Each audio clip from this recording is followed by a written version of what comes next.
Hi, everyone. I'm Greg Gumbel at the anchor desk with my partner, Clark Kellogg, bringing you the 2K Sports Season Preview Show. Here are the Big Five, the top teams in the country as we begin the season. The Kansas Jayhawks come in as the #1 ranked team, followed by North Carolina, Memphis, Michigan State, and Louisville. Anything jump out at you from those top 5 teams, Clark? Sometimes the top players in the nation and the best teams in the nation aren't necessarily together at the top of the poll. But going into this season, we have some of the absolute best players playing on the marquee teams. That's really exciting to me, Greg. The Kansas Jayhawks are projected as the favorites here in the early going. They had a nice finish to the year, but it ended with a disappointing loss in the regional final. They were so close to the Final Four, they could taste it. And the memory of that Elite Eight loss should be all the motivation they need this year to work just that little bit harder. We'll see if they can get over the hump this time. North Carolina is in the #2 spot. Their total of 31 wins last season was remarkable. Winning that many games again is going to be extremely difficult, no matter how much talent they have. Not many teams play that many games, never mind win that many. They'll be on the verge of dynasty status if they repeat that performance. Memphis comes in as #3. They're in one of the power conferences, Clark. You think they'll be able to withstand the tough schedule? That'll work to their advantage, Greg, because they'll have been through so many battles by the time March rolls around, tournament pressure won't bother them at all. Michigan State starts the year as the 4th-ranked team. Their tournament last year came to an abrupt end with a loss in the second round, Clark. It can be demoralizing for a team not to get past the first weekend of the tournament. But they've had all summer to forget about that loss and instead build on the positives from last season. Louisville is the #5 team. They had a wonderful year last season, finishing with 24 wins. That 20-win plateau is one of those benchmarks in college hoops that immediately classifies you as an elite team. So they're going to have a tough act to follow. But if they simply play to their potential, they can reach that mark again. Here's the next group of teams in our preseason top 25. What do you think of this group, Clark? With such a long season ahead of us, it's almost impossible to put a finger on just who the contenders and pretenders are from this set of teams. But that doesn't mean we won't try. The Tennessee Volunteers, the #8 team, have been talked about quite a bit as we head into the season. They wrapped up their season last year with a trip to the Sweet 16, but it ended there. A similar result this year probably won't satisfy them. They've got the potential to go a step beyond the Sweet 16, so just getting back there is going to be a disappointment, not an achievement. The Kentucky Wildcats, the #12 team, have also generated a lot of interest. This team may lean on some untested players this season, but that might not be a bad thing, Clark. A few of the players on this team who didn't get the chance to play quality minutes last season are poised to step right into the spotlight and have breakout years this season. You may not know their names now, but you will soon. Okay, Clark, let's take a look at the teams that close out the preseason top 25 poll. How about this list? I think there were a few teams that were slighted and should probably be in the top 25 ahead of some of these teams. But I'll hold my tongue and talk about the teams that do deserve to be here. The Arkansas Razorbacks, the #17 team, could be one to watch. They rolled to 2nd place in their conference last year in the regular season. As good as that sounds, I think it was a bit of a letdown for them. They wanted to come out on top, and they probably still have a sour taste in their mouths from not getting it done. The Georgia Tech Yellow Jackets, the #25 team, are also worth keeping an eye on. There's a lot of talk about what a close-knit group of players this team has. The idea of team chemistry is often discounted, but if you saw this team play last season, it's more than just a concept to them. I expect that team-first attitude to carry over and be a big part of another successful year. We now head to the part of the show where we break down the top players in the nation and show you our preseason All-American list. What you see before you is the cream of the crop in college hoops. What a list. What's your take on the first teamer at the top of the list, Clark? Bender is a force to be reckoned with, Greg. He exploits every opponent weakness and then uses his skill to dominate games. No matter what, he'll find a way to get the job done and lead his team to victory. As for our next first teamer, Tennessee is more than willing to go into battle with him, Clark. Dearman really is an elite talent. That's a given. There's plenty to like about him as a player. He's got that deadly combination of smarts and physical skills that makes him so difficult to defend. A coach's mentality in the body of a world-class athlete. Any questions as to why he's on the list? Next up is a player that's drawing comparisons to some of the all-time college greats. The Texas Tech Red Raiders are fortunate to have him in their corner. McCray is a first-teamer without a doubt. He has such versatility. He can take it and rake it, get down the court with the ball and make plays. He'll be a nearly impossible matchup for their opponents. Let's move on to a player who's worked very hard to earn his spot on the list. The North Carolina Tar Heel can depend on a solid effort from him each and every night. Heinrich is the anchor of his team, and if they're going to the promised land, he's the one that's going to lead them there. We always talk about the guys with great hands. Well, he's got great feet. I love those happy feet. There are few players in the nation with better footwork than him, and that's what allows him to always be in the right position, whether it comes to rebounding or finding space for an open shot. And finally, we have another superb player to round out the first team, the Georgetown Hoyas. We'll probably get used to seeing him make the impossible look ordinary. Alexander already has opposing coaches drawing up game plans designed to stop him, but it won't matter what they come up with. Give him too much room and he'll burn you off the dribble, or play him tight and watch him find a teammate for an easy hoop. One way or the other, he's unstoppable. Now let's move on to the second team All-Americans. Not such a bad list, huh? These elite players all have the potential to have historic seasons if the right pieces fall into place. The Virginia Cavaliers have built their team around this young man's talent. I'd say that's a pretty good idea. Hannon was a very hard player to leave off the first team. If I had to pick some frontrunners for the Player of the Year award, he would be right there on the list. I've seen him take over games even when he isn't scoring 30. There are some great scorers among these All-Americans, and he's one of them, but he does much more than score. The next player on the team is a sensational player in his own right. Tennessee is in for a treat if he can pull it all together and have a great year. Ogenride is someone you could look at as last season progressed and see his improvement on a weekly basis. I have no doubt he belongs on this All-American team, and I think the sky's the limit for him this season. We can all look forward to some very exciting highlights from this young man this year. The Tennessee Volunteers are looking for a lot of production from him, and they probably won't be disappointed. Nana has terrific skill in so many facets of the game. It isn't out of the realm of possibility to say that he might even be a little bit underrated. I know it seems far-fetched to say that about a preseason All-American pick, but I'm not sure people realize just what a huge year he's in for, Greg. Our next All-American may have designs on the first team by the end of the season. Texas A&M has one of the most reliable go-to guys in the country in him. Bauer was one of the first players that came to mind when I was thinking of the top 10 players in the nation. The success of his team rests directly on his shoulders, and I believe he has the ability to take them all the way to the title. And here we have the final player on our list of All-Americans, the UCLA Bruins. Know who their fan favorite is going to be this year. Migan is last but not least on the All-American list. His upside is higher than a lot of the other guys here because he has so much raw ability. He could jump to the first team this year if he harnesses all that ability into the complete package. All right, Clark, that should do it for us here in the studio. For myself and all of us here at 2K Sports, thanks for watching our season preview. Enjoy all the college hoops action to come, everyone.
ready for college hoops 2K8. The Tennessee Martin Skyhawks go up against the Nebraska Cornhuskers.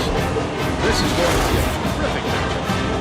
Hi there, everyone. We're here at the Park with Annie Sports Center. I'm Vern Lundquist here with Bill Raftery and Tracy Wilson. Give us your take, Bill. The story here is a matchup at off guard.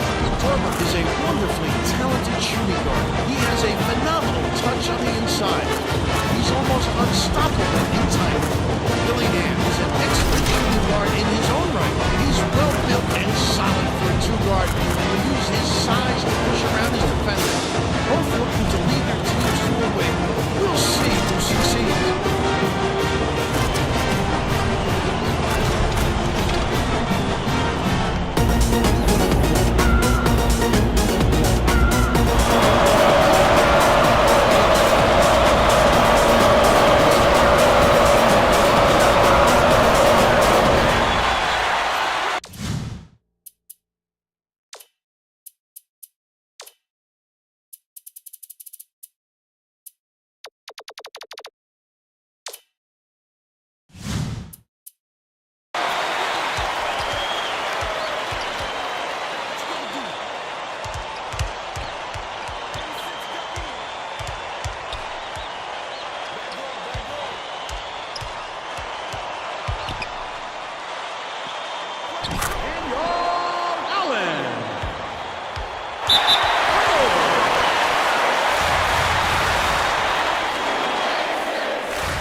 Substitution on the court.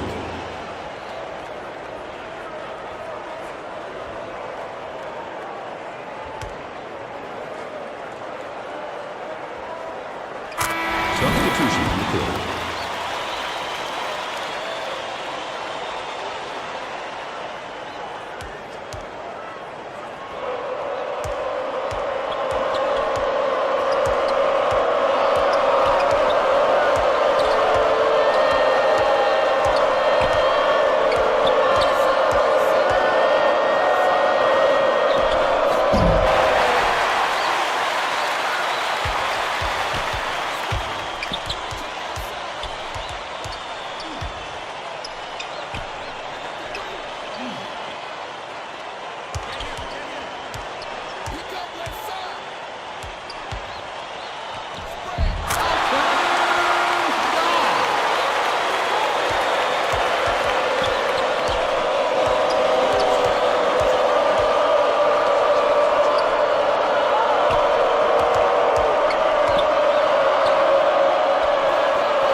Gift roll.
Shooting 2.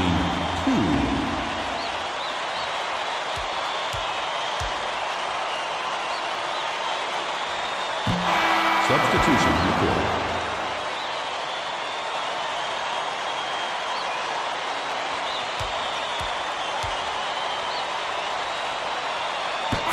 Substitution in the quarter.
Substitution on the court.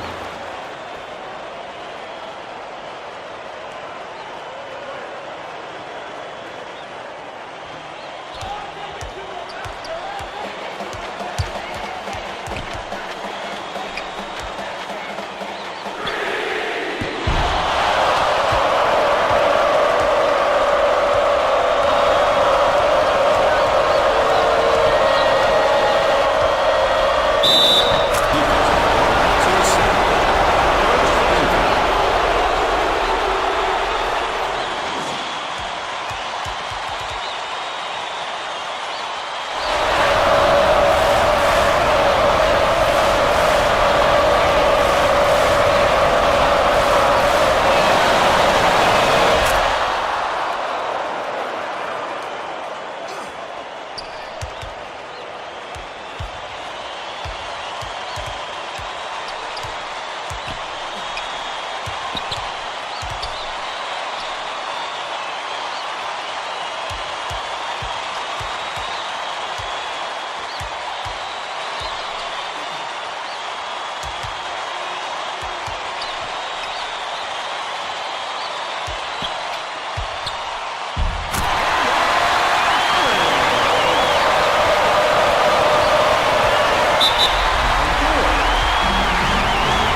second team foul.